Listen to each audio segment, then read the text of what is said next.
तो यार एक चीज़ के बारे में मुझे डिस्कशन करनी थी क्लास 10th के स्टूडेंट से स्पेसिफिकली कि यार आज के ज़माने में कोई बहुत अच्छा एग्ज़ाम नहीं बचा है क्लास 10th के स्टूडेंट्स के लिए, ठीक है।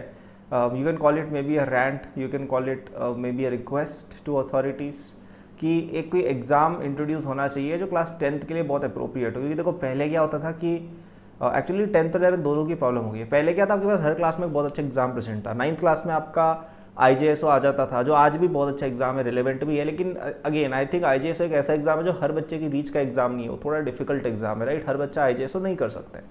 तो यहाँ पे एक अबव एवरेज स्टूडेंट के लिए NTC की उम्मीद रहती थी कि यार 9th-10th में अगर ढंग से पढ़ेंगे NTC तो निकाल ही लेंगे, राइट। तो NTC बंद हो गया।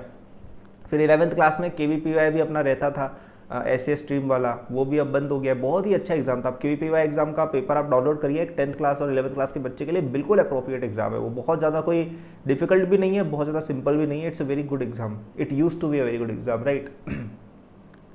तो वो एग्जाम भी अब जा चुका है। तो अब 11th में भी कुछ अपने पास एग्जाम नहीं है। 12th में डायरेक्ट अपना ये आ जाता है JEE, ठीक है, या सीनियर ओलंपियाड्स। अब यहाँ पे RMO की बात फिर भी होती है कि यार RMO एक ऐसा एग्जाम है जो 9th में और 10th में आप फोकस करके 10th और 11th में फोकस करके दे सकते हो, and it is true. But again I think RMO is an exam जो केवल मैथ पर फोकस करता है, ठीक है। तो जो बायो स्टूडेंट्स हैं फ्यूचर में, उनके लिए कुछ है नहीं। और फिजिक्स और केमिस्ट्री भी यार मतलब कोई इंसेंटिव नहीं है। मतलब आज के ज़माने में कोई 10th क्लास के बच्चे के पास कोई इंसेंटिव नहीं है कि वो क्यों एक्स्ट्रा पढ़ाई करे। JEE तो बहुत दूर है, मतलब KVPY and NTC all are not there. For me, some of the best memories of my life have been these exams. IJSO का पूरा मैंने फर्स्ट स्टेज के लिए किस तरह से मेहनत की थी, फिर मैं उसके एग्ज़ाम को देने गया था, फिर OCC में गया था अपने पापा के साथ, right. So it's a very good core memory, it's one of the top 3 और 4 memories of my childhood, right. वो चीज़ तो चलो अभी भी है, ठीक है।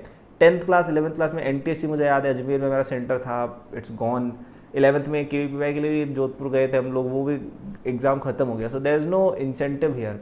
तो पहली बात कि आपको कोशिश करनी चाहिए कोई एक एग्ज़ाम आप ऐसा फाइंड आउट करो, ठीक है। May be RMO is one such exam, may be SOF वाले जो ओलंपियाड्स होते हैं, कई लोग SOF वाले ओलंपियाड्स की उड़ाते हैं कि अरे यार SOF वाले olympiads are not real exam. But भाई यहाँ पे उनकी इंपॉर्टेंस दिखती है कि एटलीस्ट आपके पास कुछ तो एग्ज़ाम है जिसको आप दे सकते हो, जिससे आप प्रिपरेशन कर सकते हो, जिससे आप एक वैलिडेशन सीख कर सकते हो कि यार ठीक है मैं अच्छा कर रहा हूँ या मैं अच्छा कर रही हूँ, right.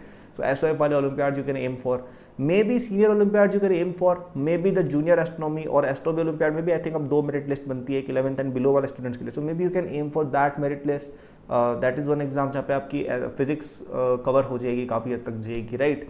But otherwise you should have some artificial goal in your mind. May be JEE का पेपर ही आप रख सकते हो। कोशिश करो ऐसा कुछ कि JEE मेन के पेपर के 40% 50% क्वेश्चन उससे बनने लग जाए at the end of class 10th। ये एक टारगेट आप सेट कर सकते हो यदि आप 10th क्लास में हैं, राइट। या इवन IJSO, अगर आप एलिजिबल नहीं भी हो IJSO के लिए, still you can virtually prepare for that exam. आप ऐसे सोचो कि यार आप मेरा एग्जाम है तो इस साल ये से कट ऑफ 50% अगर जाती है एग्जाम INJSO की फॉर एग्जाम्पल, तो आप खुद से पेपर दो, खुद से अपने आपको बेंचमार्क करो कि आपको 50% आ जाए, राइट। अब ये चीज़ें क्यों करनी ज़रूरी है, क्योंकि यार जब कोई टारगेट नहीं होता है ना, बहुत डिफिकल्ट होता है खुद को मोटिवेटेड रखना। For my case, IJSO was my target of class 9th, RMO और NACP were my targets of class 10th, ठीक है। ये मेरे टारगेट्स थे और इन पे मैं चला। NTC मेरा टारगेट नहीं था, बट ठीक है उसमें रैंक आ गई। But if you are someone who is more talented, आप NACP, NACA, RMO इनको अपना टारगेट्स बना सकते हो 10th क्लास में और इवन 11th क्लास में। 11th क्लास में तो it's a very legitimate. 11th class में बहुत सारे बच्चे NACP वगैरह क्लियर कर लेते हैं। So you can make that your target to stay motivated, ठीक है। बट स्टिल आई थिंक एक 10th क्लास में एक अच्छे एग्ज़ाम की, और may be even 11th class, ठीक है, एक अच्छे एग्ज़ाम की ज़रूरत है। Some kind of a scholarship programme, some kind of an exam जो स्टूडेंट्स को एक टारगेट दे, हम इस चीज़ के लिए पढ़ रहे हैं, इस चीज़ के लिए मेहनत कर रहे हैं, राइट। वरना ये लगता है कि क्यों पढ़ रहे हैं, हम क्या कर रहे हैं, राइट।